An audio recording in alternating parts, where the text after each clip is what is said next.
জুলাই সনদের সংবিধান সম্পর্কিত প্রস্তাবগুলো বাস্তবায়নের পদ্ধতি নিয়ে আজ থেকে আবারও রাজনৈতিক দলের সঙ্গে আলোচনায় বসছে জাতীয় ঐকমত্য কমিশন। বুধবার সকালে রাজধানীর ফরেন সার্ভিস একাডেমিতে এ আলোচনা শুরু হবার কথা রয়েছে।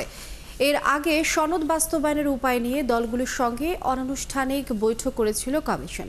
মতৈক্য না হওয়ায় বৃহস্পতিবার থেকে ৩০টি দলের সঙ্গে আনুষ্ঠানিক আলোচনা শুরু করে ঐকমত্য কমিশন।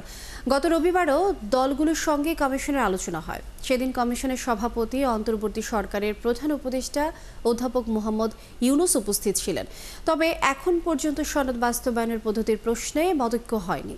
তার আগে দুই পর্বের রাজনৈতিক দলগুলোর সঙ্গে কমিশনের আলোচনা হয়েছে। সেখানে সংবিধান, নির্বাচন ব্যবস্থা, বিচার বিভাগ, দুর্নীতি দমন কমিশন, পুলিশ ও জনপ্রশাসন সংস্কার কমিশনের ৮৪টি সংস্কার প্রস্তাবে ঐকমত্য সিদ্ধান্ত হয়।